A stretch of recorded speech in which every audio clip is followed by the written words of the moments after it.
Under the towering peaks of the Montana Rockies, a wealthy mogul stood before a crowd of thousands and declared that no soul on earth could tame his wild stallion. $5 million, he announced, his voice echoing through the fairgrounds, to anyone brave enough or foolish enough to try. Professional riders had been thrown. Olympic equestrians had walked away defeated. The horse was a legend of fury, a creature that seemed to carry lightning in his veins. But when a quiet girl with dirt under her fingernails and calloused hands stepped forward from the back of the crowd, the impossible was about to shatter every assumption that money and power had built. Before we jump back in, tell us where you're tuning in from, and if this story touches you, make sure you're subscribed because tomorrow I've saved something extra special for you. The mountains surrounding Copper Ridge rose like ancient guardians against the endless Montana sky, their peaks still dusted with remnants of last winter's snow, even as late summer heat baked the valley below. Pine forests stretched endlessly across the slopes, their scent carried on winds that swept through narrow passes and down into the town nestled in the valley's embrace. Copper Ridge had existed for over a century, born from timber mills and cattle ranches, a place where families had worked the same land for generations and where everyone knew not just your name but the names of your grandparents and the stories they carried.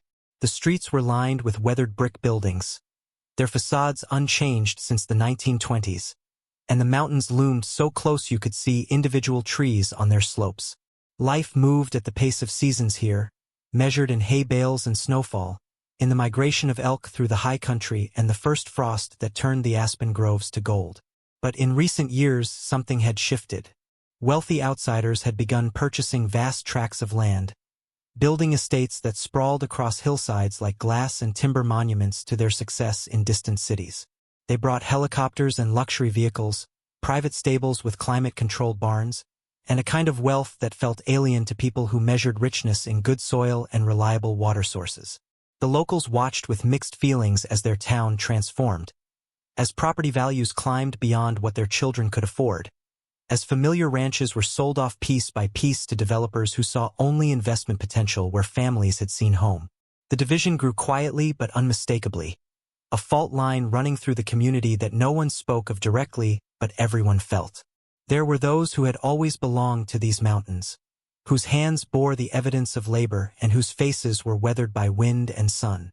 And then there were those who had purchased their place here, who inhabited the landscape without truly understanding it, who believed that money could buy anything including respect and belonging. Victor Ashford embodied this new Copper Ridge more than anyone else.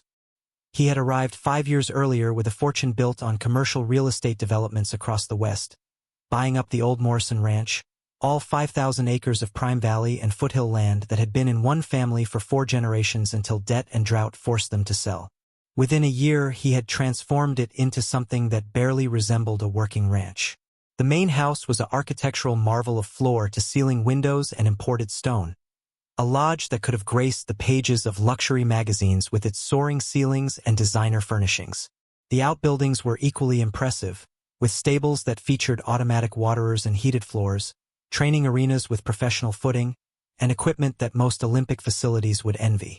Victor himself was a man who commanded attention without trying, his silver hair always perfectly styled, his clothing expensive but carefully casual in that way that only the truly wealthy manage. He spoke with the confidence of someone who had never been told no, whose life had been a series of acquisitions and victories, who genuinely believed that any problem could be solved with enough money and determination. He collected things, rare wines and vintage cars and championship bloodline horses, displaying them like trophies that proved his success and taste. It was this collecting instinct that had led him to Wildfire. The stallion had been born in the mountain wilderness, the offspring of a domesticated mare who had escaped her pasture and joined a band of wild horses that roamed the high country beyond the Forest Service roads. For 3 years he had run free with that band, learning to survive in terrain that would kill most horses, developing a strength and wildness that went bone deep. When he was finally captured during a routine Mustang roundup, he was already 4 years old, fully grown and absolutely untamed. Most wild horses, even adult ones, can be gentled with patience and proper handling, their fear gradually replaced with trust. But Wildfire was different. He fought every rope, every enclosure, every human who approached. He had injured 2 Bureau of Land Management handlers seriously enough to require hospitalization. When he came up for auction, most buyers stayed away, warned off by his reputation and the visible scars on his legs from battering against corrals. But Victor saw him and wanted him immediately, drawn by the challenge and the prestige of owning something so rare and unconquerable. He paid an obscene amount for an unbroken horse and brought him home like a prize. That had been 8 months ago. In that time, Victor had hired 6 different trainers, each one highly credentialed and expensive, each one confident they could succeed where others had failed. The first lasted 3 days before Wildfire broke his arm in 2 places. The second managed 2 weeks before admitting defeat, shaken by the stallion's relentless aggression. The others followed in succession, some lasting longer than others, but all eventually walking away. Wildfire remained untouched, untrained, and growing more dangerous with each failed attempt.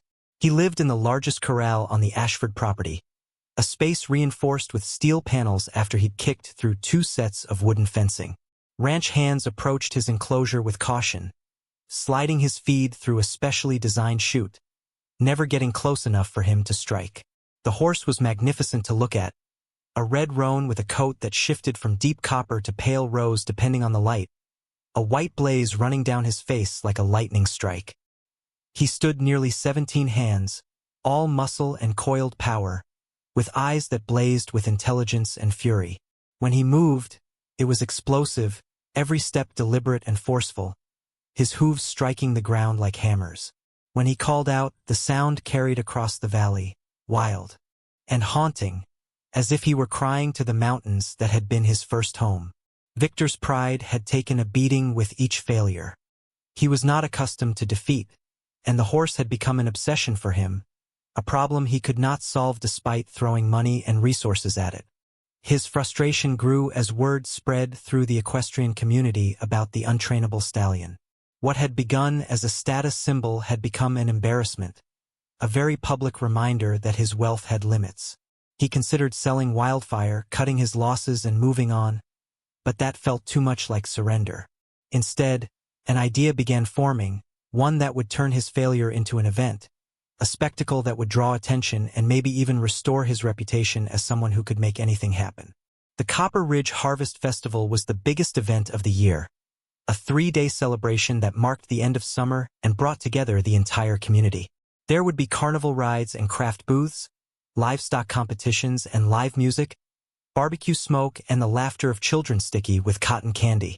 People came from surrounding towns and counties, filling the fairgrounds until the parking lots overflowed into adjacent fields. It was here Victor decided that he would issue his challenge. He would offer $5 million to anyone who could ride Wildfire. The announcement would be public, dramatic, and impossible to ignore. Either someone would succeed and he could claim he had facilitated the breakthrough, or everyone would fail and he would be vindicated, his own failures contextualized by the failures of others. It was a gamble, but Victor had built his fortune on calculated risks, and this one felt like it could only enhance his reputation regardless of the outcome. Maya-chan knew nothing of Victor Ashford's plans as she walked through the early morning stillness toward the small cabin she shared with her Uncle James. The sun had not yet cleared the eastern ridges, and the valley was filled with that particular quality of light that exists only in the hour after dawn, everything soft-edged and luminous. She had been up since 4:30, as she was most mornings, helping at Riverside State. Preparing and narrating this story took us a lot of time, so if you are enjoying it, subscribe to our channel. It means a lot to us. Now back to the story. Bales, where she worked in exchange for riding privileges. Her jeans were dusty, her boots worn down at the heels, and her long dark hair was pulled back in a practical braid that hung between her shoulder blades. She was 16, slender and small for her age, with her mother's Chinese features and her father's height, or lack of it. Most people underestimated her at first glance, seeing only a quiet girl who kept her eyes down and her voice soft. They did not see the strength in her arms from hauling hay bales and water buckets, or the calluses on her palms from years of holding reins and lead ropes, or the fierce determination that lived behind her careful exterior. Maya had lost her parents when she was 7 years old, a car accident on a winter road that had stolen them both in an instant and left her orphaned. Uncle James, her father's younger brother, had taken her in without hesitation despite being barely 25 himself and wholly unprepared for parenthood. He was a good man, kind and steady, working long hours at his auto repair shop to keep them fed and housed. The cabin they lived in was small and showed its age, with uneven floorboards and windows that rattled in strong winds. But Uncle James kept it clean and warm, and Maya had never doubted that she was loved. Money was always tight, stretched thin by bills and the rising cost of everything in a town being transformed by wealth. Uncle James picked up extra shifts when he could, working evenings at the Morning Brew Cafe washing dishes, sacrificing sleep so Maya could have school supplies and decent clothes. She knew what he gave up for her, saw the exhaustion in his face and the worry he tried to hide, and it made her careful with her own wants, reluctant to ask for anything that was not absolutely necessary. Her love of horses had been the one thing she could not suppress. It had been there as long as she could remember, a pull so strong it felt like part of her identity. As a small child she had drawn horses on every available surface, filling notebooks with careful pencil sketches of manes and hooves and eyes. She had read every book the library owned about horses, memorizing breeds and training techniques and anatomical details. When she was old enough, she had started volunteering at riverside stables, showing up every day after school to muck stalls and scrub water buckets, learning everything she could from the riding instructors who worked there. They had recognized her natural ability quickly, the way she moved around horses with instinctive understanding, reading their body language and responding before they even fully communicated their intentions. By the time she was 12, they were letting her help with problem horses, the ones who were anxious or aggressive, and she had a success rate that puzzled even experienced trainers. She could not fully explain it herself, only that she seemed to understand what horses were feeling, could sense their fear or pain or confusion and respond in ways that helped them settle. It was not magic or some supernatural gift, just observation and empathy combined with countless hours of practice, but it set her apart. Uncle James supported her passion even though he worried about the cost. Riding lessons were expensive, and owning a horse was beyond their means entirely. But he drove her to the stables without complaint, celebrated her small victories, and never made her feel guilty for loving something they could not afford. Maya tried to be content with borrowed horses and occasional rides, tried not to let herself want more than what was possible. But late at night, lying in her narrow bed with moonlight spilling through the window, she sometimes let herself dream of having her own horse, a partner who would know her as completely as she would know them, whose heartbeat would sync with hers as they moved together. It was a fantasy she kept private, too precious and too painful to speak aloud. Sophie Martinez had been Maya's closest friend since they were 8 years old, thrown together by proximity and a shared sense of not quite fitting in. Sophie's family ran a small restaurant in town, working brutal hours to stay afloat as rents increased and chains moved in. She was loud where Maya was quiet, bold where Maya was cautious, with a laugh that could fill a room and opinions she never hesitated to share. She did not understand Maya's obsession with horses, but she supported it fiercely, showing up at the stables sometimes just to keep Maya company while she worked, chattering about school drama or town gossip while Maya brushed down horses in cross ties. Sophie had been there through all of it, through the grief after Maya's parents died, through the hard years when money was tightest, through every small heartbreak and victory. She was the sister Maya had never had, and her loyalty was absolute. It was Sophie who first told Maya about Victor Ashford's challenge. They were sitting outside the cafe where Uncle James worked, sharing a basket of fries they had split the cost of, when Sophie pulled out her phone and showed Maya the announcement that was spreading across social media. Victor had posted a video from the fairgrounds, standing in front of a massive banner that read $5 million challenge in letters taller than a person. In the video, he explained the terms with the smooth confidence of someone accustomed to public speaking. Wildfire would be brought to the fairgrounds on the final day of the festival. Anyone who believed they could ride him would have the opportunity to try. No experience requirements, no entry fees, just courage and skill. The person who could stay on his back for 8 seconds would win $5 million. The video already had hundreds of thousands of views, comments flooding in from across the country, professional riders announcing their intention to compete, keyboard warriors debating whether it was ethical or insane. Maya watched the video 3 times, her fries growing cold beside her. She had heard of Wildfire, everyone in Copper Ridge had. The stories about him had spread through the horse community like wildfire itself. Tales of his beauty and his violence, of trainers fleeing and fences destroyed. She had never seen him in person, but she had dreamed about him, imagined what kind of pain or fear could make a creature so determined to resist any human contact. Watching Victor speak about him like he was a commodity, a challenge to be conquered for entertainment, made something tighten in her chest. She thought about the Mustang roundups, about a young horse torn from everything he knew and thrust into captivity, about the parade of trainers who had likely used force and fear in their attempts to break him. Of course he fought. Of course he refused. What else could he do? Sophie was talking, her words tumbling over each other with excitement. Can you imagine $5 million? That is life-changing money. People are going to come from everywhere for this. It is going to be insane. But Maya barely heard her.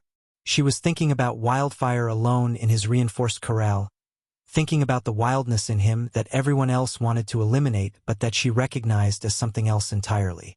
Not evil or meanness, but terror and grief, the soul-deep trauma of losing freedom and being handled with violence.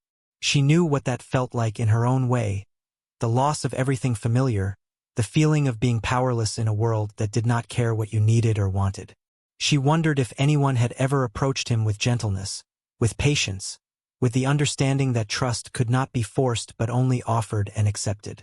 Uncle James found her that evening sitting on the porch steps, staring out at the mountains that were turning purple in the fading light. He lowered himself down beside her with a groan. His back sore from bending over engines all day, and they sat in comfortable silence for a while. Finally he spoke, his voice careful. I heard about that challenge at the festival. Maya nodded but did not answer. I hope you are not thinking about trying, he continued. That horse is dangerous, sweetheart. People have been seriously hurt. She turned to look at him, this man who had given up so much for her, and saw the worry in his eyes. I know, she said quietly, but Uncle James, what if everyone has been going about it wrong? What if he does not need to be broken, just understood? Her uncle sighed, running a hand through his hair. Maya, I know you have a gift with horses, I have seen it, but this is different. This is not some anxious mare or a stubborn gelding. This is a wild stallion who has hurt trained professionals. Cannot lose you.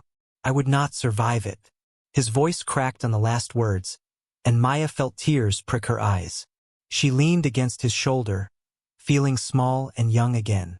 I am not going to do anything stupid, she promised. But I cannot stop thinking about him, about what he must be feeling. Uncle James wrapped an arm around her shoulders. I know, he said softly. You have always had too much heart. It is one of the things I love most about you and one of the things that scares me most. The days leading up to the Harvest Festival passed with an electric tension that seemed to hum through Copper Ridge like a current running underground. Everywhere Maya went, people were talking about the challenge. At the grocery store, at the gas station, in the hallways of Pine Valley High School, the conversation always circled back to Wildfire and the $5 million and who might be crazy enough or skilled enough to try.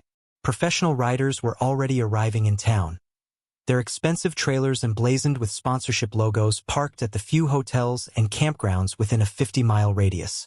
The local news had picked up the story, running segments about Victor Ashford's impossible challenge, interviewing equestrian experts who debated training methods and analyzed what little footage existed of the red roan stallion. Some called it irresponsible, a publicity stunt that would inevitably end with someone getting killed. Others called it the opportunity of a lifetime, a chance to prove skill against impossible odds and walk away wealthy beyond imagination. The town itself was divided, some residents excited by the attention and tourism dollars flooding in, others resentful of the spectacle being made of their community, of the way Victor Ashford could commandeer their festival and turn it into his personal stage. Maya tried to focus on school, on her work at the stables, on the ordinary rhythms of her life, but Wildfire haunted her thoughts. She found herself researching Mustang behavior late into the night, reading articles about trauma responses in horses and the neurological effects of captivity on animals born wild. She studied videos of natural horsemanship practitioners, watched how they used body language and patience to communicate with difficult horses, how they created partnerships rather than demanding submission. The more she learned, the more convinced she became that Wildfire's aggression was not innate meanness but a rational response to genuine threat. He had been ripped from his family band, confined in spaces that denied every instinct evolution had given him, and then subjected to humans who likely viewed his resistance as something to be punished rather than understood. Of course he fought. Fighting was survival. Fighting was the only power he had left. Sophie noticed Maya's obsession growing and tried to talk sense into her over lunch one day in the school cafeteria.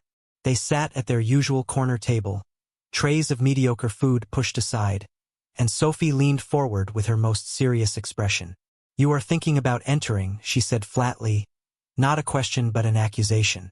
Maya started to deny it, but Sophie cut her off. "Do not lie to me. I have known you since we were kids. I can see it all over your face. You get this look when you are about to do something incredibly brave and incredibly stupid." Maya pushed her hair behind her ears, a nervous habit she had never broken. "I have not decided anything," she said quietly. "I am just thinking about it." Sophie threw up her hands in exasperation. "Thinking about getting yourself killed over a horse that has hospitalized multiple grown men who actually know what they are doing? Yeah, that sounds like a great plan, Maya. What do you think is going to happen? You are going to walk up to this demon horse and he is going to suddenly become gentle because you believe in the power of love or something." The sarcasm stung, but Maya understood it came from fear. Sophie had already lost so much in her life: her grandmother to cancer, her family's first restaurant to a fire, and Maya knew her friend could not bear the thought of losing her too. "I know it sounds crazy," Maya said, choosing her words carefully. "But Sophie, everything I have read, everything I understand about horse behavior, it all tells me that Wildfire is acting out of fear, not evil. And if that is true, then maybe there is a way to reach him that no one has tried yet. Not force, not dominance, just understanding." Sophie's expression softened slightly, but the worry remained. "Even if you are right, even if he is just scared and traumatized, that does not make him less dangerous. Scared animals are the most dangerous kind because they are unpredictable. And you are what, 110 pounds, barely 5'3". You really think you can handle a 17-hand stallion if he decides to throw you?" Maya had no good answer to that because Sophie was right. The physical mismatch was undeniable. But something deeper than logic was pulling her toward this, a certainty she could not explain or justify, a feeling that Wildfire was waiting for someone to see him differently and that she might be the only one who could. Uncle James grew quieter as the festival approached, his worry manifesting in the way worry often did with him, through increased attentiveness and small gestures of care. He made sure Maya's favorite foods were always in the house. He drove her to the stables even when gas prices made the trip expensive. He stayed up with her when she could not sleep, sitting at the kitchen table drinking tea and talking about nothing important, just being present. He never explicitly forbade her from entering the challenge because he had learned years ago that prohibitions only made Maya more determined. But his concern was palpable in every glance, every careful question about her day. One evening he asked her directly what she thought she could accomplish that professional trainers had not, and Maya struggled to articulate the feeling inside her. "I think everyone who has approached him has seen him as a problem to solve," she said slowly. "A wild thing that needs to be civilized or a dangerous animal that needs to be controlled. But what if he does not need to be fixed? What if he just needs to be understood? What if someone approached him not as a trainer but as another being who has also felt powerless and afraid?" Uncle James studied her face for a long moment, seeing the girl he had raised but also seeing something else, a strength and certainty that sometimes startled him. "You see yourself in him," he said finally, and it was not a question. Maya nodded, her throat tight with emotion she could not quite name. The harvest festival began on a Friday morning with the kind of perfect late summer weather that made people believe in benevolent gods. The sky was endlessly blue, unmarred by even a wisp of cloud, and the temperature hovered in that sweet spot between warm and hot. The fairgrounds sprawled across 20 acres on the north side of town, temporary structures rising from fields that spent most of the year as pasture. By mid-morning the grounds were already crowded, families pushing strollers past game booths where teenagers tried to win oversized stuffed animals, the smell of funnel cakes and barbecue smoke heavy in the air, country music blaring from speakers strung between light poles. Maya walked through it all with Sophie, both of them pretending this was like any other year, just two friends enjoying the festival, but the pretense felt thin. Everywhere they looked there were reminders of the challenge. A massive banner hung over the main arena advertising the event. News crews conducted interviews near the livestock barns. Groups of obvious outsiders stood in tight clusters, professional riders in expensive boots and pearl snap shirts, discussing strategy and dismissing local competitors with casual arrogance. The professional riders bothered Maya more than she wanted to admit. She overheard fragments of their conversations as she passed, heard them talking about Wildfire like he was a mechanical problem, discussing bits and training techniques and pharmaceuticals that might take the edge off his aggression. One woman in particular caught Maya's attention, a tall blonde in designer jeans who was apparently some kind of Olympic alternate, holding court near the beer garden and explaining loudly to her entourage how she would establish dominance in the first 30 seconds. "The horse has been allowed to think he is in charge," the woman said, her voice carrying. "Someone just needs to show him who the real alpha is, a few good corrections and he will settle right down." Maya felt her jaw tighten, anger rising hot in her chest. These people saw Wildfire as an opponent to defeat, not a living creature with feelings and memories and trauma. They were going to approach him with force and ego, and when he fought back they would call him vicious and mean, never questioning whether their methods might be the problem. Sophie must have seen something in Maya's face because she grabbed her arm and steered her away from the riders. "Do not engage," she said firmly. "Those people are not worth your energy." But Maya could not let it go, her mind spinning with frustration and helplessness. "They are going to hurt him," she said quietly. "They are going to go in there with whips and spurs and their stupid dominance games, and when he defends himself they will call it proof that he cannot be tamed." Sophie squeezed her hand. "Then maybe you should show them a different way." Maya looked at her friend in surprise. "I thought you wanted me to stay out of it." Sophie sighed heavily. "I do want you to stay out of it because I do not want you to get hurt. But I also know you well enough to know that you are going to enter whether I support you or not. So I might as well support you and at least be there to call an ambulance when everything goes horribly wrong."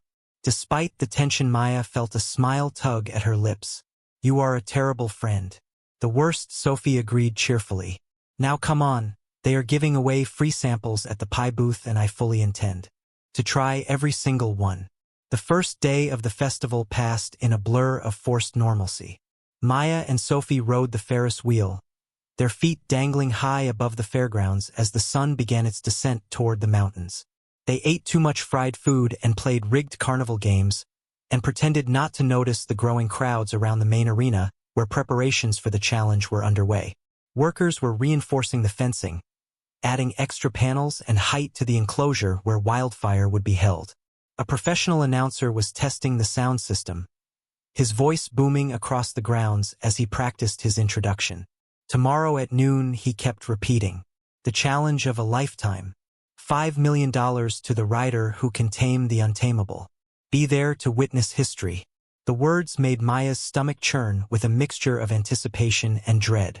By the time Uncle James picked them up that evening, the fairgrounds were blazing with lights and the crowd had swelled to include people who had driven hours just to be part of the spectacle. "This whole thing has gotten out of hand," Uncle James muttered as he navigated the packed parking lot. "It feels more like a Roman Colosseum than a harvest festival." That night Maya lay awake for hours, staring at her ceiling and listening to the familiar sounds of the cabin settling around her. She thought about Wildfire locked in his steel corral, about the crowd that would gather tomorrow to watch him be challenged by rider after rider. She thought about the professionals with their confident smiles and their brutal methods. She thought about the $5 million and what that money could mean, not just for her and Uncle James but for their entire future. College tuition, a reliable vehicle, repairs on the cabin, maybe even enough left over to buy a small piece of land with a barn where she could start her own training program working with difficult horses. The money would change everything. But that was not why her heart was racing. The money was secondary to the deeper pull she felt, the certainty that Wildfire needed someone to see him as more than a problem or a prize. She finally fell asleep sometime after 2 in the morning, her dreams full of red coats and white blazes and mountains that called with voices like thunder. The second day of the festival dawned cooler than the first, high clouds moving in from the west and bringing with them a breeze that smelled of rain still hours away. Maya dressed carefully, choosing her sturdiest jeans and a simple dark shirt, boots that had been resoled twice and still fit her feet like they had been custom-made. She braided her hair tightly, wanting it out of her face, and stood in front of the bathroom mirror for a long moment. The girl looking back at her seemed very young, her face still carrying the softness of adolescence, her frame slight and unthreatening. She did not look like someone who could handle a wild stallion. She did not look like someone who belonged in the same arena as Olympic-caliber riders. But appearances had always been deceiving with Maya. People who did not know her saw a quiet girl who faded into backgrounds. People who did know her understood that her quietness was not weakness but focus, that her small frame carried more determination than most people twice her size could muster. Uncle James drove her to the fairgrounds in silence, his hands tight on the steering wheel, his face set in lines of worry he was trying to hide. Sophie was already there waiting at the entrance gate, holding 2 cups of coffee she had bought from a vendor. She handed one to Maya without comment, and they stood together watching the crowds flow past.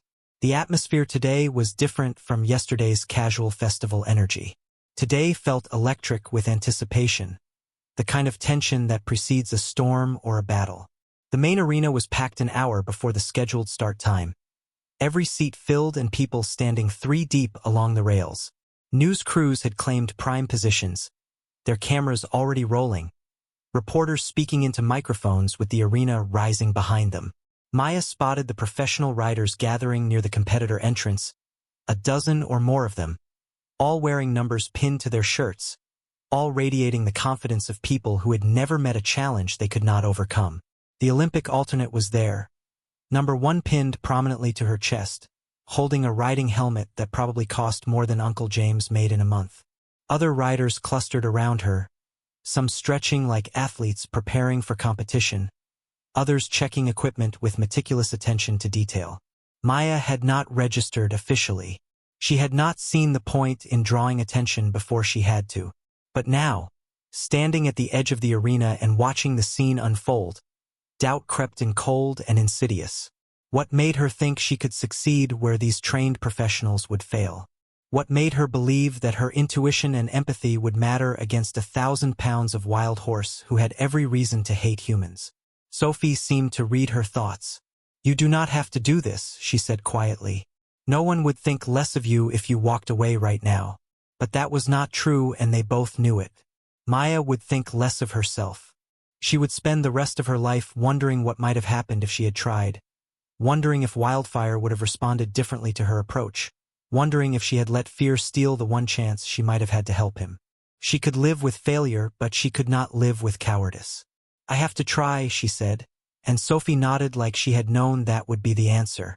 "Then let us get you registered before all the good numbers are taken." The registration table was chaos, volunteers trying to manage a line of would-be competitors that stretched 30 people deep. Maya joined the end of it, her heart hammering against her ribs, very aware of how out of place she looked among the professionals. The man in front of her was easily 6'4", built like he could wrestle steers for fun, wearing a shirt that advertised his ranch in Wyoming. He glanced back at her and did a double take. "You entering the challenge?" he asked, his tone making it clear he thought that was adorable and ridiculous in equal measure. Maya lifted her chin. "Yes." He looked her up and down, not unkindly but not hiding his skepticism either. "No offense, darling, but that horse weighs about 9 times what you do. You sure you want to risk it?" "I am sure," she said firmly, and something in her voice made him reassess. He nodded slowly. "Well, good luck to you. You have got guts at least." The registration process was quick, just a name and a signature on a liability waiver that basically said if you died it was your own fault. Maya signed without reading the fine print, accepted the number 23 written on a square of paper with a safety pin, and stepped away from the table feeling lightheaded and slightly nauseous. Sophie helped her pin the number to her shirt, her hands steadier than Maya's. 23 is a good number, she said, trying for optimism. Prime number, that has got to mean something. Maya managed a weak smile. Pretty sure that is not how luck works.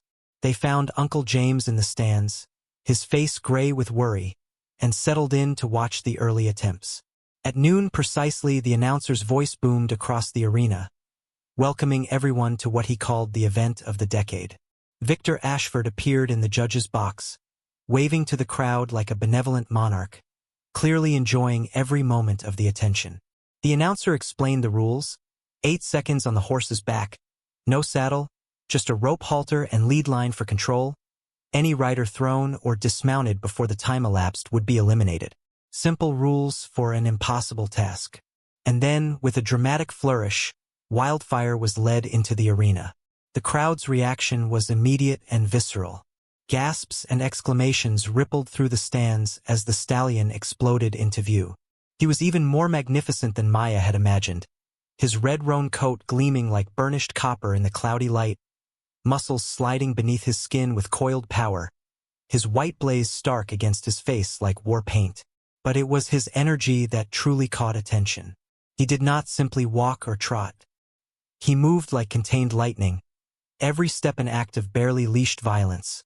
His head high and his eyes rolling white with fury or fear or both. For handlers clung to lead ropes attached to his halter, struggling to control him even in the center of the arena. When he reared, and he reared often, it was explosive and terrifying, his front hoofs pawing the air higher than a tall man's head, his scream cutting through the noise of the crowd like a blade. This was not a horse.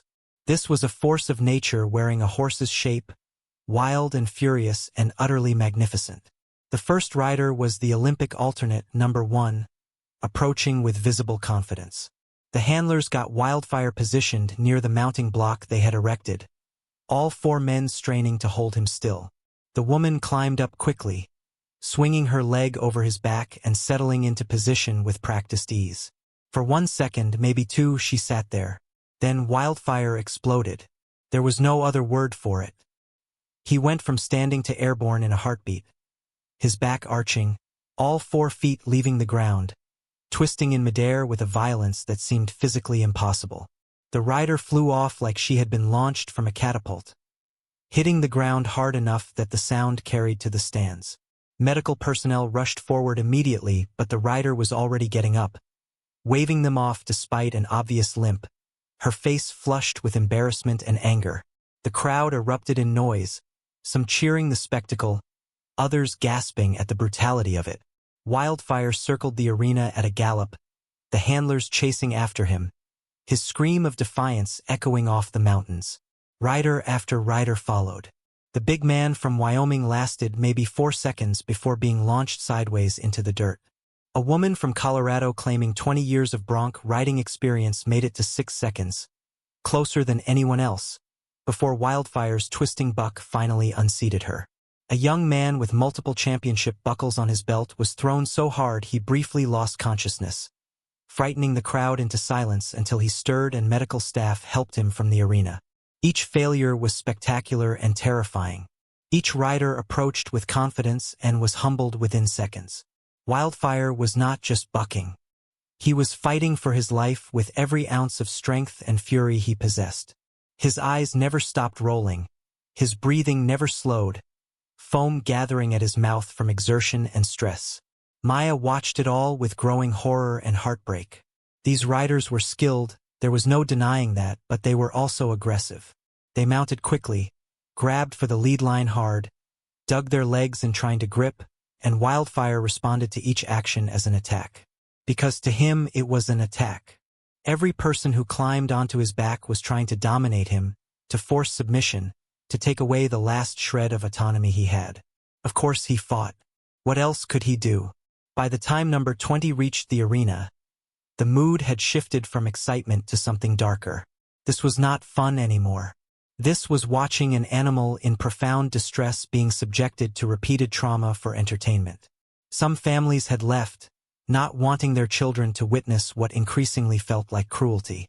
The remaining crowd was quieter, more tense, waiting to see if anyone could possibly succeed, or if this entire event had been a terrible mistake. Number 20 was a middle-aged man with kind eyes who actually tried a gentler approach, speaking softly to Wildfire before mounting, taking his time.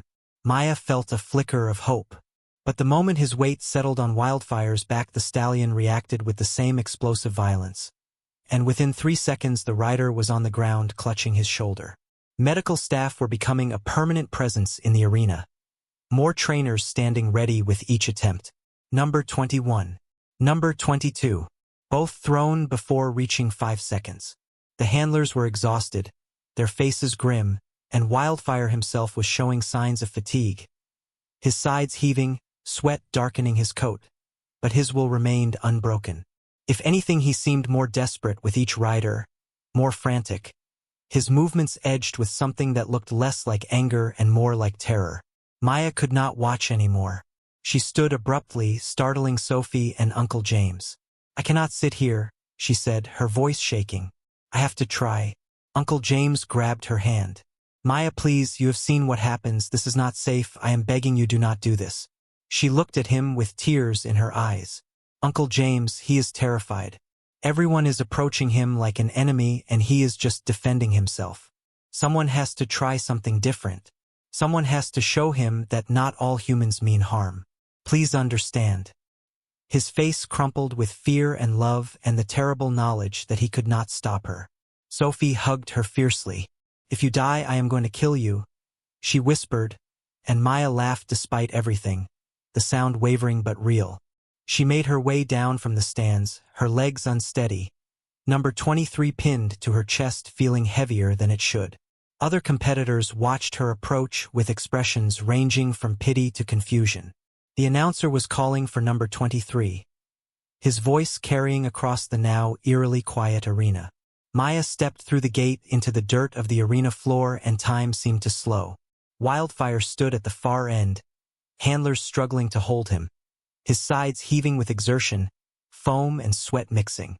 On his neck, his eyes, even from this distance, burned with desperate fury.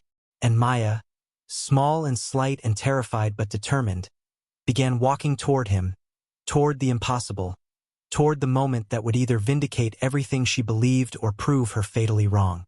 The arena fell into a stillness that felt almost supernatural, as though the thousands of people packed into the stands had collectively held their breath. Maya's footsteps in the dirt seemed impossibly loud, each one echoing in her ears like a drumbeat marking time toward an outcome she could not predict. The handlers holding Wildfire's ropes looked at her with expressions that mixed concern and confusion, clearly uncertain what to make of this slip of a girl approaching a horse that had just terrorized 24 experienced riders. One of them, a grizzled man with a scar running down his forearm that probably came from this very stallion, called out to her as she approached. "Miss, you sure about this? That horse is past tired now, which makes him even more unpredictable. You might want to reconsider." Maya appreciated the warning even as she ignored it. She kept her eyes on Wildfire, studying him from this closer distance. His entire body was taut with tension, every muscle defined beneath his sweat-darkened coat. His breathing came in harsh bursts through flared nostrils, and his eyes showed white all around the edges, a clear sign of extreme stress in horses. But it was his posture that told Maya the most. His head was held unnaturally high, his neck rigid. His weight shifted back on his haunches in a stance that said he was ready to explode into motion at any second. This was not aggression. This was pure survival instinct, a prey animal trapped and terrified, seeing threats in every direction and trusting nothing. Every rider who had mounted him had confirmed his worst fears, had used force and strength to try to dominate him, had proven that humans were exactly the predators his instincts told him they were. She stopped about 10 feet from him, far enough to be outside his immediate strike range but close enough that he could see her clearly. The handlers glanced at each other uncertainly. "You want us to bring him to the mounting block?" one asked. Maya shook her head slowly. "Not yet. I need a minute first." The announcer's voice boomed across the arena, filling the silence with unnecessary commentary. "Ladies and gentlemen, our next challenger is number 23, Miss Maya Chun, local resident and at 16 our youngest competitor today." The crowd murmured at that, a ripple of concern and disbelief spreading through the stands. Maya blocked it all out. The crowd, the cameras, the money, Victor Ashford watching from his box. None of it mattered. There was only her and Wildfire and the space between them that felt like a chasm she had to bridge without breaking what little trust might be possible. She lowered herself slowly into a crouch, making herself smaller, less threatening. In the language of horses, height meant dominance, and dominance was the last thing Wildfire needed right now. She kept her movements deliberate and smooth, nothing sudden that might trigger his flight response. His ears, which had been pinned flat against his skull, flickered forward slightly. Just a tiny movement, but it meant he was paying attention, that some part of him registered that she was behaving differently than the others. Maya began to speak, her voice quiet enough that the crowd could not hear but pitched to carry to the horse. "Hey there, beautiful one. I know you are scared.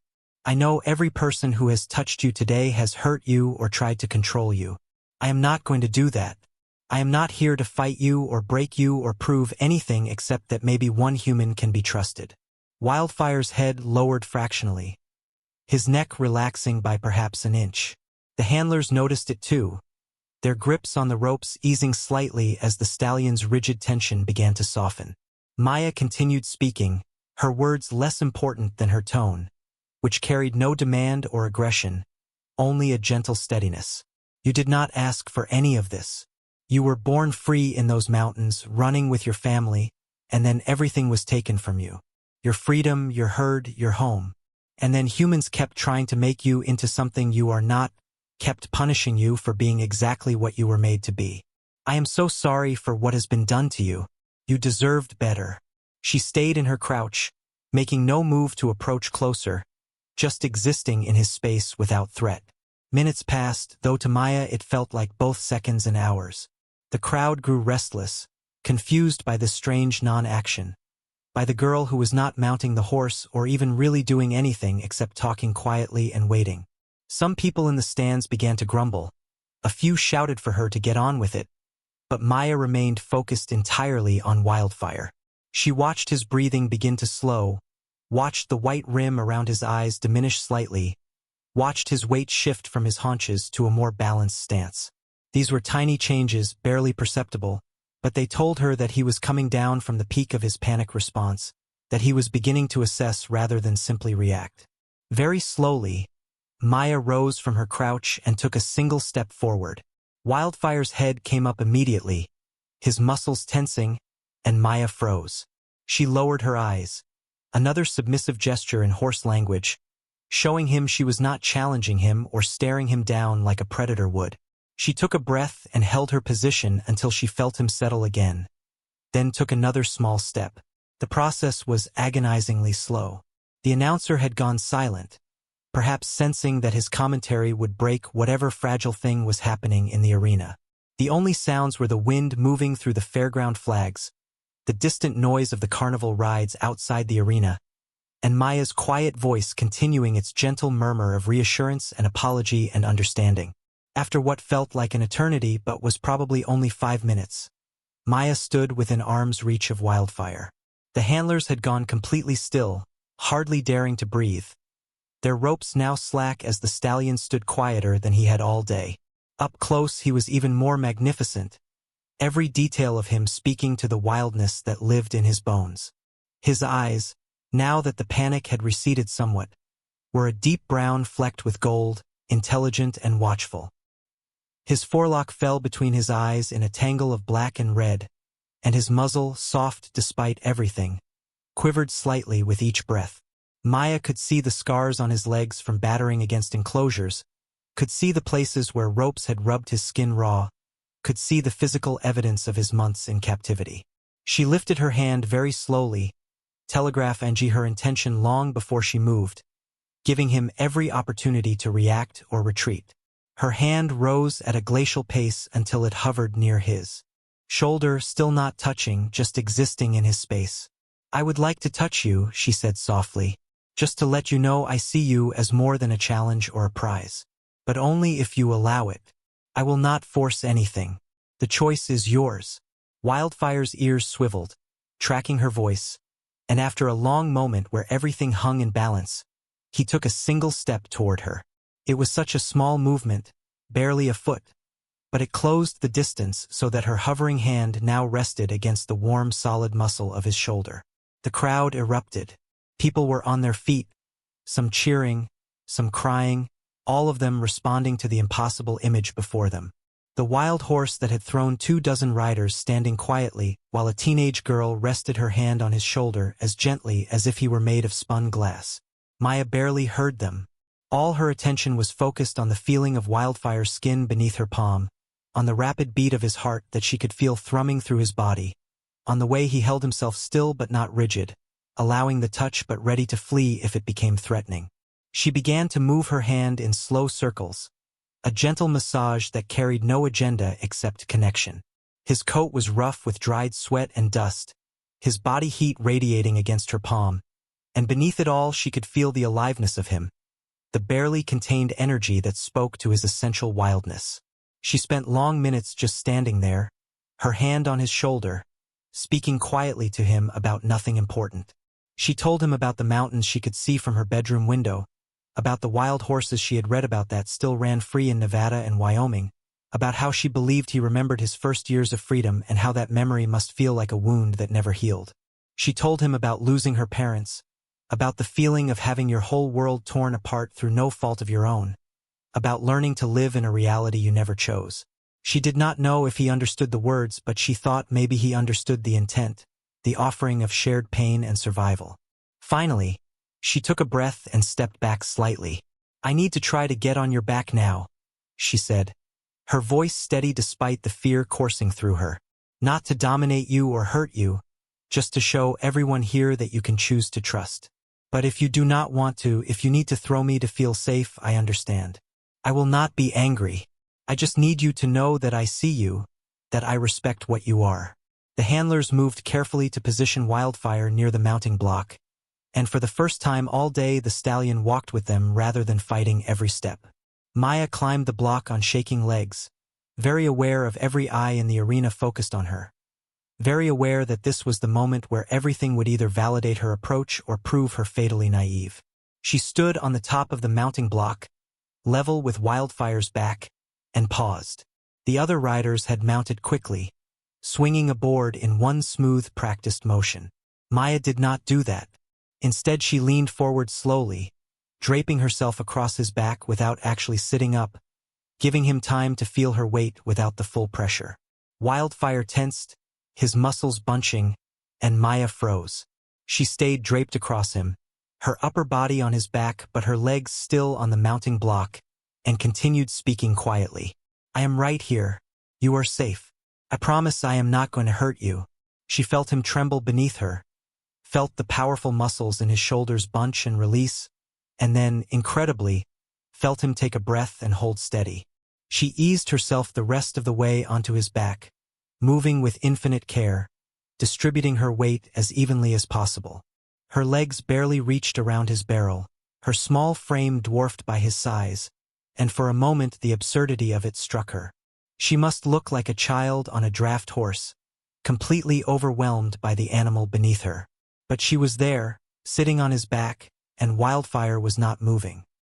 His ears swiveled back toward her, listening, his head lowered slightly in a posture that was not quite relaxed but was not the rigid terror of before. Maya laid her hands flat against his neck, feeling his pulse, feeling the life of him. "You are doing so well," she whispered, "so brave. I know this is hard." The announcer's voice cut through the moment, loud and jarring. "The timer starts now. 8 seconds for number 23. Maya barely registered it. 8 seconds felt simultaneously infinite and insignificant. Wildfire stood still for 1 second, 2 seconds, and Maya could feel the tension in his body, could feel him deciding. At 3 seconds he took a step forward, just a single walking step, and the crowd gasped. At 4 seconds he took another step and then another, and he was walking, actually walking with a rider on his back for the first time in his captive life. Maya's throat tightened with emotion as she felt his gait, smooth and powerful, felt the way his body moved beneath her like a wave. At 6 seconds, something shifted. Wildfire's head came up sharply, his ears pinning back, and Maya felt his entire body coil. She knew in that instant what was about to happen, could feel the explosion building in his muscles. Instead of tensing against it or trying to stay on through sheer grip, She did something that went against every riding instinct. She released.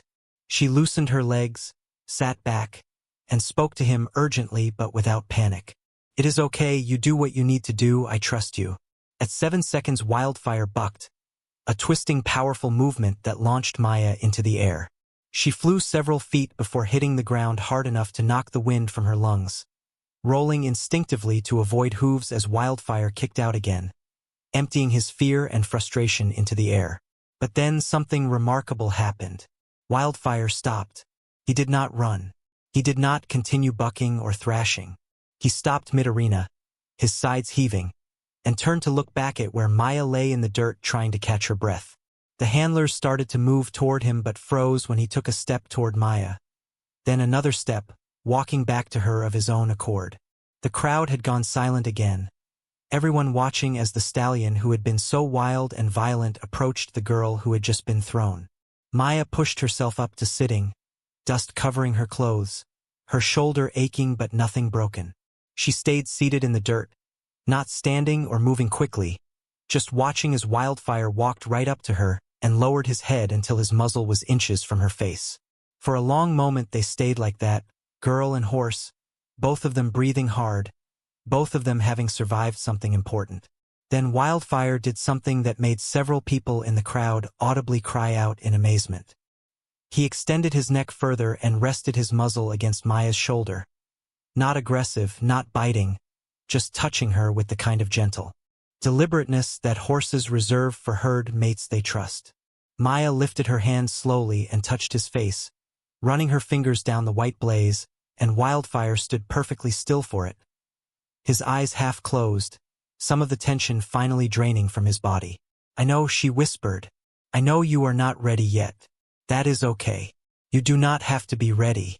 Thank you for trying." The announcer seemed uncertain how to call what had just happened. "Well, ladies and gentlemen, number 23 did not make the 8-second mark, was thrown at 7 seconds, but I think we just witnessed something unprecedented here."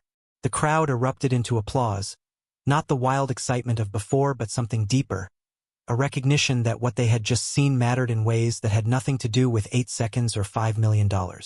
Maya stood slowly, every muscle protesting, and Wildfire stood with her, staying close, his body language completely transformed from the terrified, aggressive animal of an hour ago. She rested her hand on his neck and they walked together to the gate, the handlers following at a respectful distance, their ropes slack, hardly necessary now. Victor Ashford appeared at the gate as Maya exited the arena, his expression unreadable. She had expected anger or disappointment, perhaps mockery that she had failed to achieve the 8 seconds.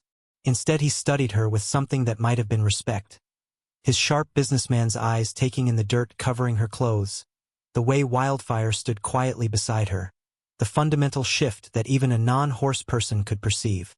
"You did not win," he said, his voice carrying no judgment, just statement of fact.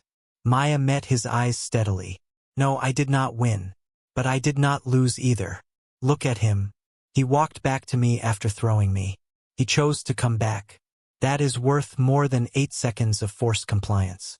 Victor's mouth twitched, not quite a smile but close. "The challenge is still open," he said. "There are other competitors registered.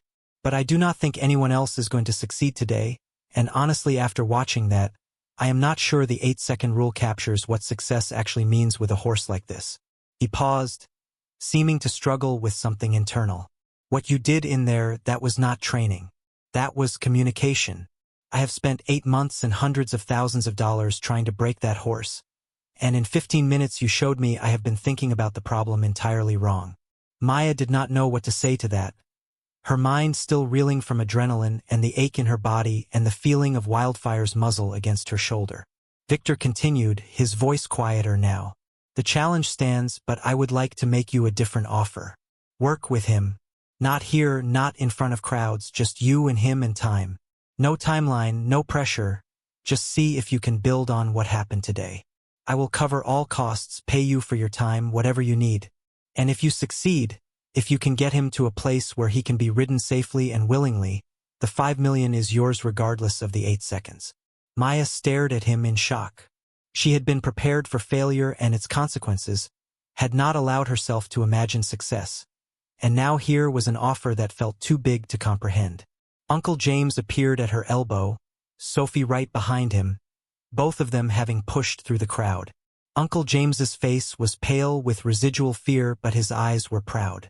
"Maya, sweetheart, are you hurt? Do you need medical attention?" She shook her head, wincing at the movement. "Just bruised, I will be fine."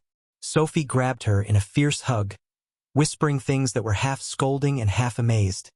And Maya felt tears finally breaking through her composure.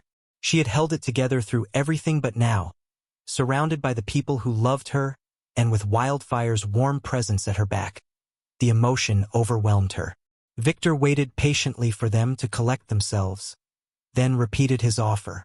Maya looked at Uncle James, seeking his guidance as she always did when faced with decisions too large for her alone. Her uncle's expression was complicated, pride and worry and hope all tangled together. "This is your choice," he said finally. "But if you want to do this, if you believe you can help that horse, then I support you. We will figure out the logistics."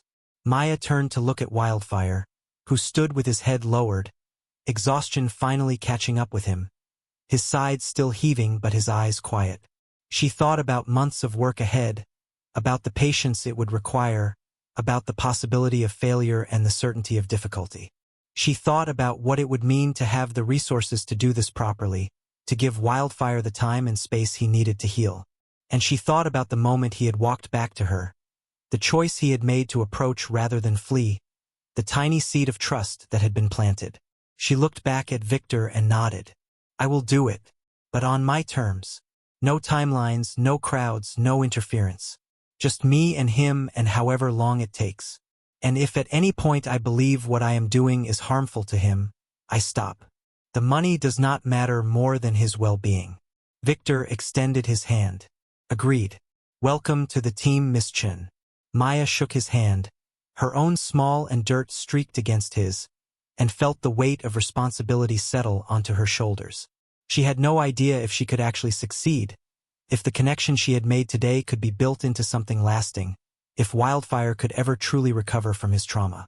But she knew she had to try. She had seen something in his eyes when he walked back to her, had felt something in the way he pressed his muzzle to her shoulder. Not surrender but consideration. Not defeat but possibility. And that was enough to begin. The rest of the festival continued around them, but Maya barely noticed. Medical staff checked her over despite her protests, declaring her bruised but uninjured. Sophie stayed glued to her side, alternating between excitement about the offer and concern about the danger. Uncle James spoke quietly with Victor about logistics while Maya stood with Wildfire, her hand on his neck, both of them coming down from the intensity of what had happened. The handlers offered to take him back to the Ashford property, but Maya asked if she could walk with him, wanting to extend their time together, not ready to break the fragile connection they had established. Victor agreed, and so Maya walked beside the tall stallion through the fairground crowds, people parting to let them pass, children pointing and adults whispering, everyone wanting to see the girl and the wild horse who had somehow found each other.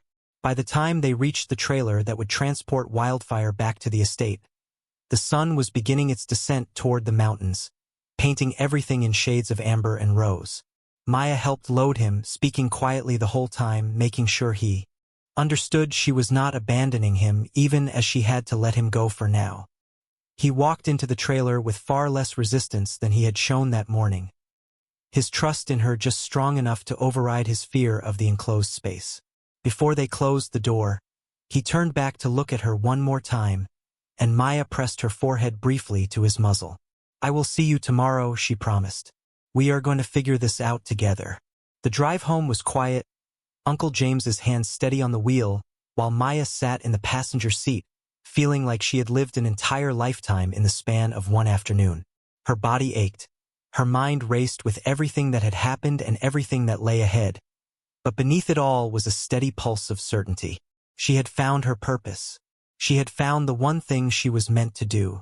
Not for money or glory or to prove anything to anyone, but because a wild horse needed someone to see him as worthy of patience and respect, and she was the one standing in the right place at the right time with the right heart. Sophie had insisted on coming home with them, unable to let Maya out of her sight, and the three of them sat around the kitchen table as evening fell, picking at leftovers and processing the day. "You know this is going to be hard," Sophie said at one point. "Like really hard. That horse has months of trauma, people are going to be watching and judging, and there is so much pressure now with the money and the publicity." Maya nodded, knowing all of that was true. But hard did not mean impossible. And wildfire was worth the difficulty. Uncle James reached across the table and took her hand. "I am proud of you," he said simply. "What you did today, the courage and the compassion, your parents would have been so proud too." Maya felt tears sting her eyes again, but this time they were not from stress or fear. They were from gratitude, for this man who had raised her with such steadfast love, for the friend who stood by her no matter what, for the chance she had been given to do something that mattered.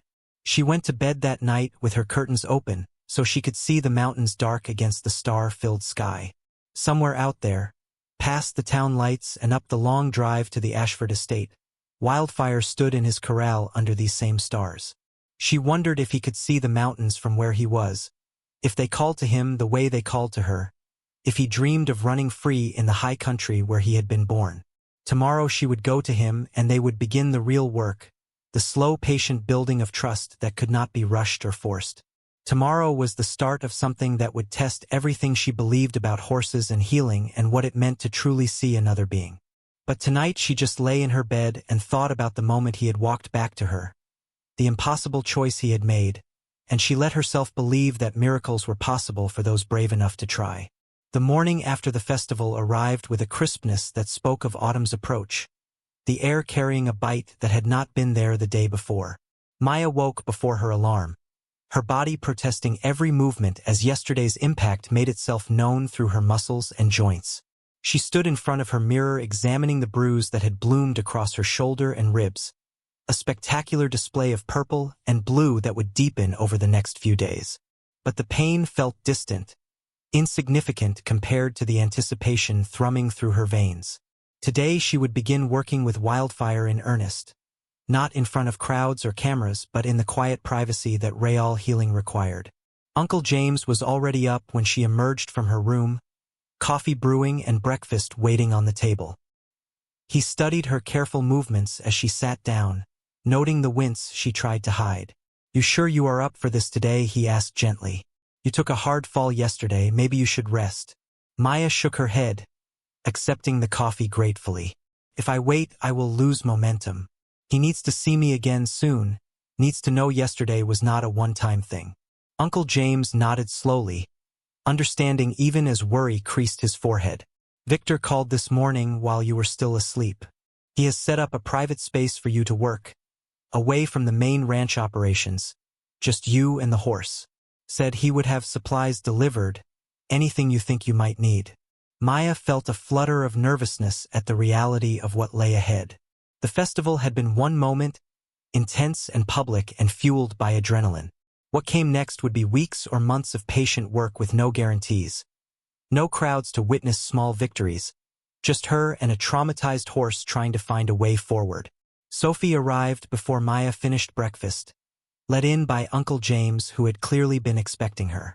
She dropped into a chair across from Maya and slid a paper bag across the table. "Brought you something." Maya opened it to find a small journal, its cover worn leather, and a decent pen. Sophie shrugged at Maya's questioning look. "Figured you might want to document this. Keep track of what works and what does not, write down your thoughts. My abuela always said writing helps you understand what you are feeling, and I figured this journey is going to bring up a lot of feelings." Maya felt her throat tighten with gratitude for this friend, who understood her so completely. "Thank you," she said quietly. "This is perfect." The drive to the Ashford estate felt longer than it actually was, every mile bringing Maya closer to the work that would define the coming months. The property was even more impressive in daylight, the main house sprawling across a hillside with views that stretched to the distant peaks, the outbuildings arranged with the kind of careful planning that money and professional designers provided. But Victor directed them past all of that, down a dirt road that wound through pine trees to a clearing where a simple shelter stood beside a large round pen. "This is yours," he said as they pulled up. "The pen is safe, professionally constructed but sized to allow natural movement. The shelter has basic supplies, first aid kit, water, a place to sit. And I have had Wildfire moved to the corral just beyond those trees, close enough that you can bring him here but far enough that he has his own space. Maya walked the perimeter of the round pen, testing the footing, examining the fence construction. It was exactly what she needed, large enough that Wildfire would not feel trapped but contained enough to be safe for groundwork. The shelter was simple but thoughtful, a bench and a small table, hooks for equipment, everything clean and ready. She turned to Victor, who stood watching her assessment with an expression she could not quite read. This is really generous.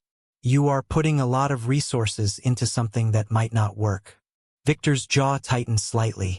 I have made a fortune by recognizing potential and investing in it even when the outcome is uncertain. What I saw yesterday was potential, raw and undeveloped but unmistakable. You connected with that horse in a way no one else has managed. I am investing in that connection, in the possibility that there might be a better way than what I have been doing. And honestly, he added, his voice dropping, I need to know if I have been causing more harm than good. If you can prove that patience works where force failed, that is worth more to me than the money.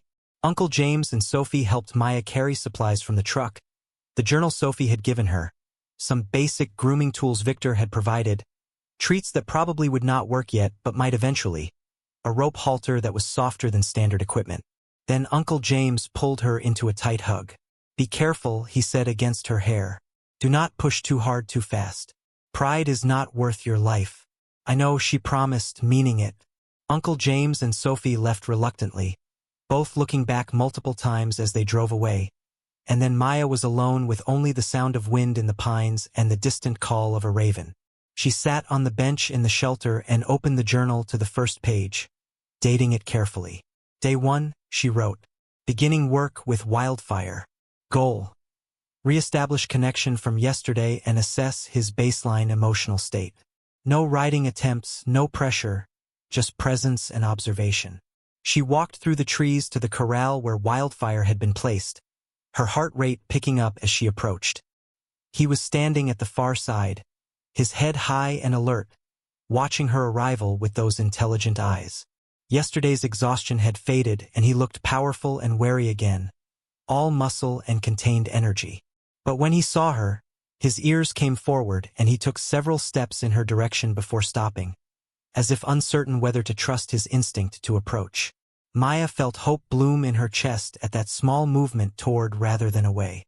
She did not try to enter the corral yet, just stood outside the fence and began talking to him, her voice carrying across the space between them. Good morning, beautiful. I came back like I promised. We have all the time we need now, no crowds, no expectations, just you and me figuring this out together.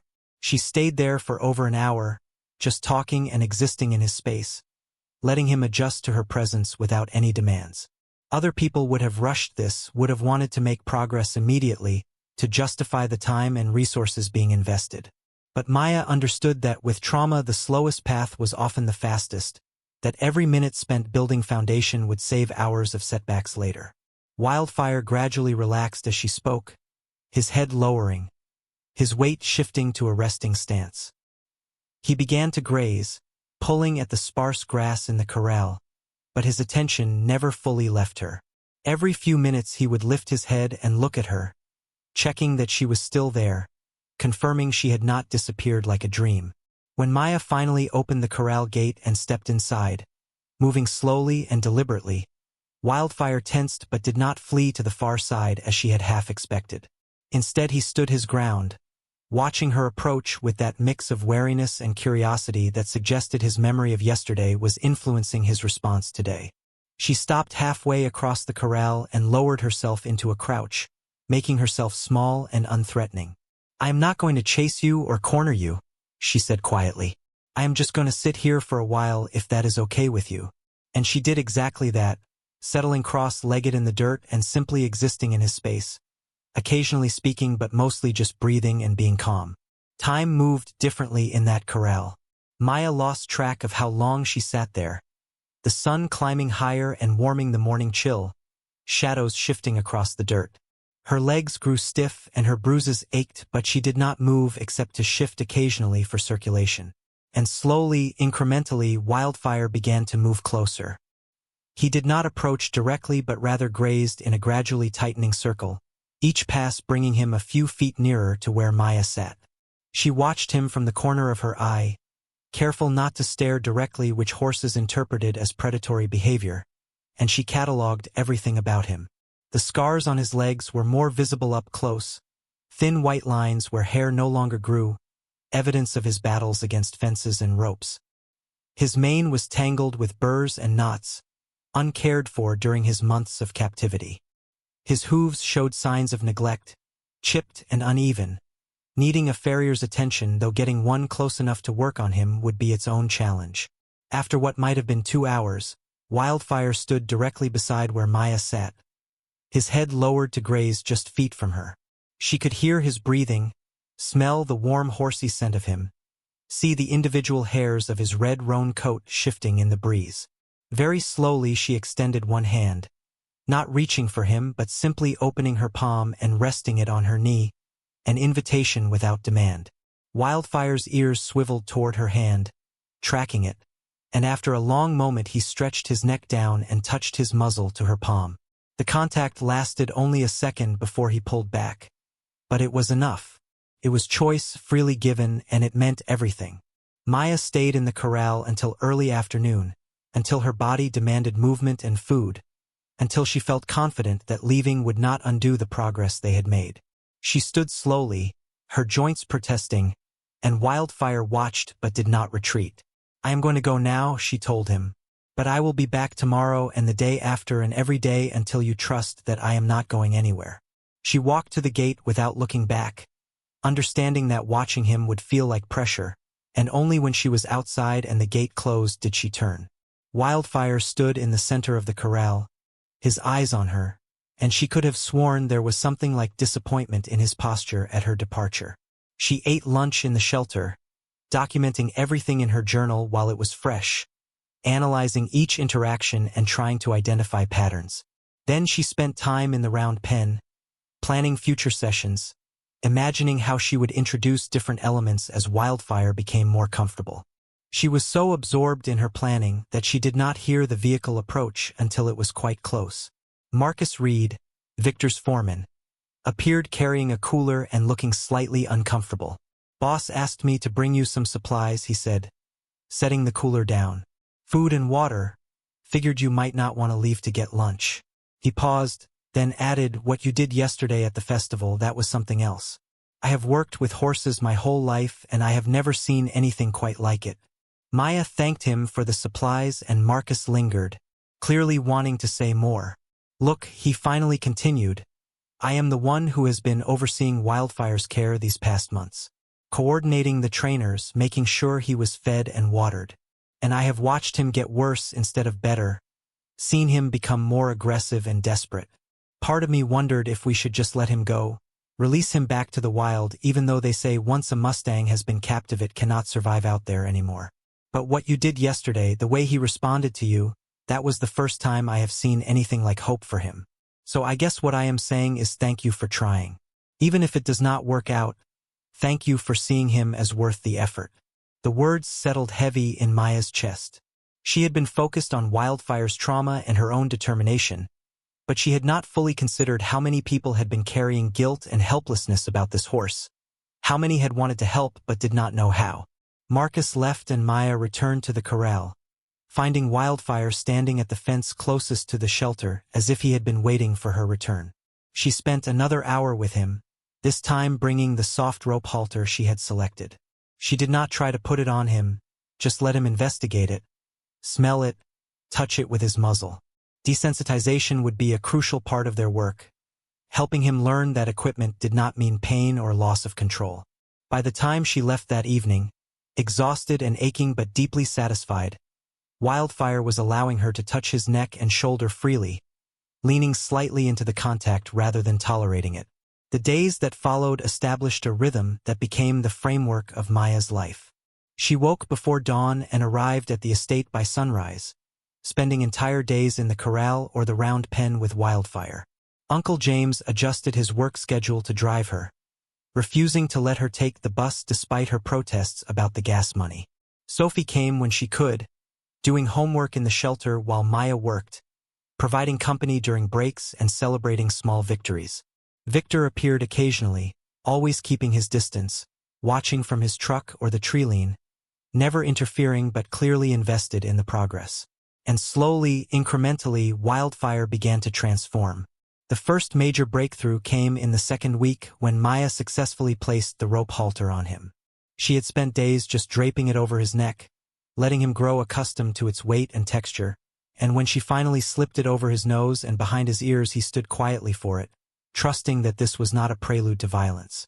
She cried when she buckled it, unable to contain the emotion of that milestone, and Wildfire turned his head to look at her with an expression that seemed almost concerned, as if wondering why she was leaking water from her eyes. The halter allowed them to move to the round pen where Maya could work on leading and basic groundwork, teaching him to respond to pressure and release without fear, showing him that following a human could be a choice rather than a demand. The second breakthrough came when the farrier arrived. Maya had been dreading it, knowing that hoof care would be one of the most challenging aspects of Wildfire's rehabilitation. Horses who have been traumatized often develop severe anxiety around having their legs handled, seeing it as restraint and vulnerability. The farrier, a woman named Carmen who Victor had hired specifically for her reputation with difficult horses, spent nearly 3 hours just sitting in the corral with them, letting Wildfire become accustomed to her presence before even attempting to touch him. When she finally did approach his legs, Maya stood at his head, one hand on his neck, speaking constantly in that quiet, steady voice he had come to trust. Wildfire trembled and tried to pull away several times, but with patience and breaks when his anxiety peaked, Carmen managed to trim all 4 hooves. It was not a full shoeing, just basic maintenance, but it was monumental progress. The third breakthrough came when Wildfire nickered at Maya's approach. It happened one morning in the 4th week, a low, soft sound that horses make to greet herd mates, and Maya stopped in her tracks at the sound. He had made many sounds during their time together, the screams of frustration and fear, snorts of alarm, even the occasional contented sigh. But this was different. This was greeting, anticipation, perhaps even affection. She approached the fence with tears in her eyes and Wildfire met her there, lowering his head so she could reach his face more easily. And they stood like that for long minutes, girl and horse, breathing together in the morning light. The work was not linear. There were setbacks and difficult days when Wildfire seemed to regress, when something would trigger his trauma and he would spend hours pacing and agitated, unreachable despite Maya's best efforts. She learned to read the signs of his stress, the tightness around his eyes, the high head carriage, the rapid breathing that indicated his nervous system was shifting into fight or flight. On those days she adjusted her approach, sometimes just sitting quietly in the corral without attempting any training, giving him space to feel what he needed to feel without judgment. She documented everything in her journal, the good days and the bad, the patterns she noticed, the techniques that worked and those that did not. School became a challenge to balance. Maya was technically still enrolled at Pine Valley High, but she was missing more days than she attended, working with Wildfire taking precedence over everything else. Her teachers were understanding to a point, allowing her to make up work and take tests remotely, but there were concerns about her missing so much socialization and structure. Uncle James defended her choices to the school administration, arguing that what she was learning with Wildfire was more valuable than anything a classroom could teach. But Maya saw the worry in his eyes and knew he wondered if she was sacrificing too much of normal teenage life for this obsession. Sophie remained her anchor to the world outside the estate. She would show up with gossip from school, with playlists of music she insisted Maya needed to hear, with reminders that life existed beyond the corral. Sometimes she would convince Maya to take a break, dragging her into town for coffee or to walk around the nearly empty fairgrounds where everything had started. The festival seemed like a lifetime ago now, that moment in the arena both impossibly distant and vividly present. People recognized Maya around town, some stopping her to ask about Wildfire's progress, others clearly skeptical that anything real could come from what they saw as a publicity stunt. Maya learned to smile politely and deflect, unwilling to discuss the intimate details of her work with strangers who viewed it as entertainment rather than healing. Victor's involvement evolved as the weeks passed. Initially he had kept his distance, providing resources but not inserting himself into the process. But gradually he began spending more time at the private corral, often appearing in the afternoons to watch the last hour of Maya's sessions. He never offered advice or criticism, just observed with an intensity that suggested he was wrestling with something internal. One day in the 6th week, he finally spoke beyond pleasantries. "Can I ask you something?" he said as Maya was preparing to leave for the day. "Why do you think your approach is working when everything I tried failed?" Maya considered the question carefully, wanting to be honest without being harsh. "I think," she said slowly, "that you approached him as something to be fixed or conquered, as a problem that needed solving. And I am sure every trainer you hired came with the same mindset because that is how most of the industry works. Break the horse's spirit, establish dominance, force compliance." But Wildfire was not broken, he was traumatized. And trauma does not respond to force. It responds to safety, consistency, patience. I did not try to fix him. I just tried to understand him and let him know he could trust me not to hurt him. Victor absorbed this silently, his face working through emotions. "I built my entire career on the idea that any problem can be solved if you throw enough money and determination at it. But I was throwing money at breaking him down when what he needed was someone to build him up. It is a hard thing to realize you have been fundamentally wrong about something." Maya felt unexpected sympathy for this man who had seemed so powerful and confident at the festival. "Growth hurts," she said gently. "Realizing we have caused harm when we meant to succeed, that is one of the hardest things humans have to face. But you are realizing it now and you are trying to do better. That counts for something." By the 8th week, Maya was riding Wildfire regularly in the round pen. Not the explosive, barely controlled rides of the festival, but real riding, where horse and human moved together with mutual understanding. She had built up to it slowly, first just leaning across his back while he stood still, then sitting up but not asking him to move, then finally cueing him to walk while she sat balanced and light on his spine. The first time he carried her at a trot, the rhythm of his gait smooth and willing, Maya laughed out loud with pure joy. This was what she had imagined, this partnership that felt less like dominance and more like dancing, where each being responded to the other with respect and awareness. The riding brought new challenges. Wildfire still had moments of panic, still carried trauma that could surface unexpectedly. A sudden noise or a movement he was not expecting could send him into a spin or rear, his old instincts flaring. But increasingly he would check himself, would catch his panic before it fully escalated and look to Maya for reassurance. She learned to ride through his fear, not with force but with steady calm, communicating through her seat and hands and voice that he was safe, that nothing bad would happen. The trust between them deepened with every ride, every moment where he chose to believe her rather than his trauma. Sophie recorded some of their sessions on her phone, short videos that captured the progress in ways that made Maya realize how far they had actually come. Watching herself ride Wildfire, seeing how relaxed he looked, how responsive and willing, it was almost hard to remember the terrified, furious horse from the festival. She posted nothing publicly, keeping their work private, but she showed the videos to Uncle James, who watched with shining eyes and a hand pressed over his heart. "Your mother would be so proud," he said, his voice thick. "She always believed you had a special gift, even when you were tiny. If she could see you now, see what you have accomplished, she would be bursting with pride." As autumn deepened and the aspens on the mountainsides turned gold, Maya began to wonder what came next. She had proven that Wildfire could be trained, that he could trust and partner with a human. But the original challenge had been about 8 seconds, a specific measurable goal that felt almost irrelevant now compared to the relationship they had built. She raised the question with Victor one afternoon as the sun slanted low through the pines. The $5 million was contingent on 8 seconds of riding. "I did not achieve that at the festival, and I am not sure trying to recreate that scenario would be good for Wildfire. So where do we stand?" Victor leaned against the fence, watching Wildfire graze peacefully in the corral. "I have been thinking about that," he admitted. "The challenge was my ego, my need to prove something and to turn my failure into a spectacle. But what you have done here is worth more than any 8-second ride.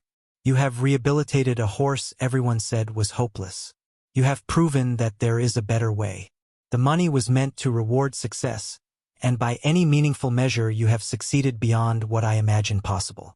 So yes, the 5 million is yours. Consider it payment for the education you have given me as much as for the training you have provided Wildfire. Maya felt the words hit her like a physical force. $5 million. More money than she could properly conceptualize, more than Uncle James would earn in multiple lifetimes at his repair shop. Enough to change everything, to provide security and opportunity and freedom from the constant stress of bills and worry. But even as the number sank in, she found herself thinking not about what she could buy but about what she could do. A facility for training horses with trauma. A program to help kids from difficult backgrounds find healing through working with animals. A way to expand what she had done with Wildfire into something that could help dozens or hundreds of horses and humans. The money was a tool, and like any tool its value depended on how it was used. "Thank you," she said quietly. "This will change my life and my uncle's life. But I want to make sure Wildfire is taken care of first. What happens to him now?" Victor smiled, the expression transforming his usually stern face. "That is entirely your decision. He is yours if you want him, papers transferred and everything. Or if you think he would be better off somewhere else, we can arrange that. But I suspect I already know what you will choose." Maya looked at Wildfire, this horse who had taught her so much about resilience and trust and the possibility of healing even the deepest wounds. "Of course I want him," she said. "We belong together now. We have been through too much to separate." The formal announcement of Maya's success came at a small private ceremony at the estate. Just Victor and his legal team, Maya and Uncle James and Sophie, a few witnesses and a photographer to document the moment. Victor presented Maya with a check, the numbers on it almost absurd in their magnitude, and shook her hand while cameras clicked. But the real moment happened afterward when Maya walked down to the corral and Wildfire came immediately to the fence, nickering his greeting, pressing his forehead to her chest in a gesture that had become their particular form of hello.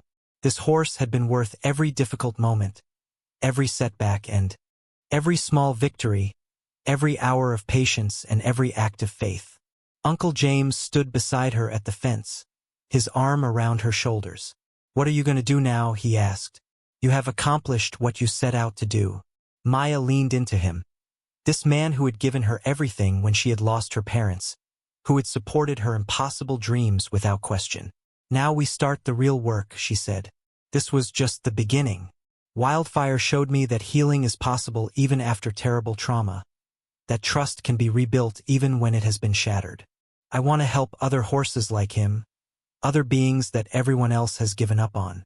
The money means I can actually do that, can build something lasting." The winter that followed was spent in planning and preparation. Maya finished her high school coursework remotely, earning her diploma while simultaneously working with architects and contractors to design a facility on a piece of property she had purchased in the foothills outside Copper Ridge. It would have stables and a covered arena, round pens for groundwork and pastures where horses could simply be horses, space for both the animals and the humans who needed healing. She hired Carmen the farrier as her first employee, bringing on her expertise and her gentle way with difficult horses. She reached out to therapists and social workers, proposing partnerships that would bring at-risk youth and traumatized veterans to work with the horses she planned to rescue and rehabilitate. Wildfire became the foundation of everything, the living proof that her methods worked. She continued riding him daily, their partnership deepening into something that felt almost telepathic, where a shift in her weight or a breath was enough to communicate intent, and he responded with willing precision. She began bringing him to the construction site of the new facility, letting him graze while contractors worked, socializing him to noise and activity. He was no longer the terrified, aggressive stallion of the festival. He was calm and curious, still wild in his essential nature but no longer fighting against the world. On a spring morning exactly 1 year after the festival, Maya stood in the center of her completed arena, Wildfire at her side, and looked at what she had built. The facility spread around her, beautiful and functional, already home to 4 rescue horses in various stages of rehabilitation.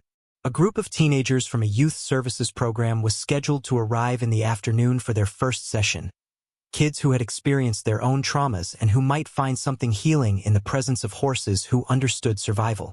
Sophie had left for college but promised to return every break, already planning to study psychology, so she could eventually work alongside Maya in the program.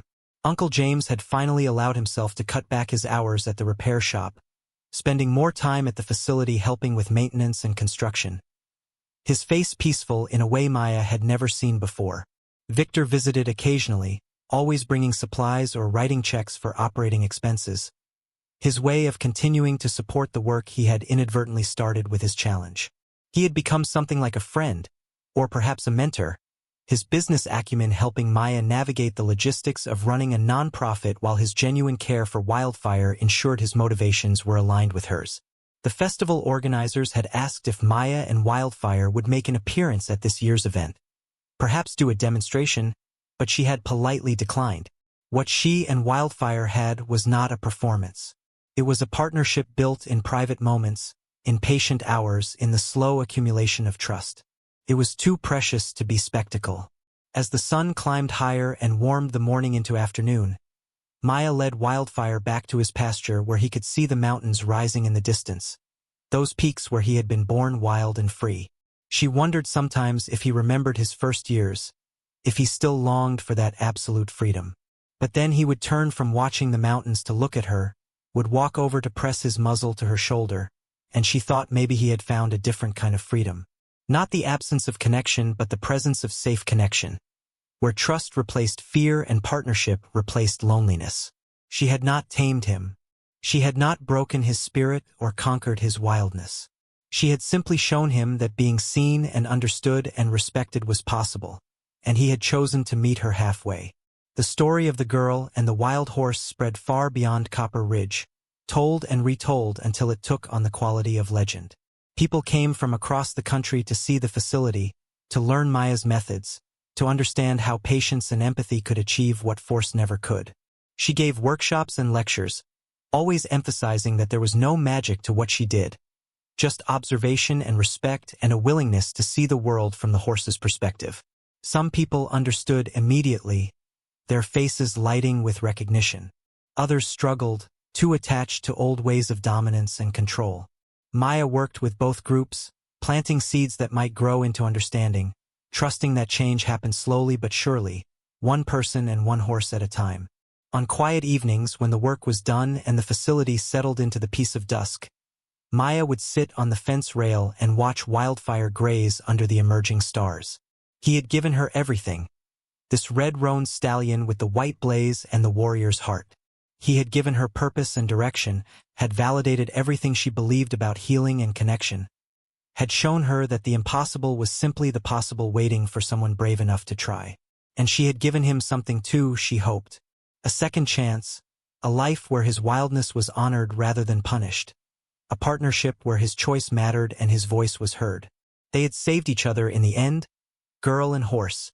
Two beings who had both known loss and fear finding in each other the courage to trust again. The rich man had offered $5 million believing no one could tame the untamable horse. But Maya had proven him wrong not by taming Wildfire but by understanding that wildness and trust were not opposites. That strength could exist alongside gentleness. That the most powerful transformations came not from breaking but from honoring what was already there. She had won not by forcing compliance but by offering respect. And in doing so she had changed not just one horse's life but the trajectory of her own and countless others who would pass through the facility in years to come. It was a victory that could not be measured in seconds or dollars, only in the quiet moments of connection, in the soft nicker of greeting, in the way a once terrified stallion would rest his head on a girl's shoulder and breathe with the peace of one who had finally found home. Up next, you have got two more standout stories right on your screen. If this one hit the mark, you will not want to pass these up. Just click and check them out.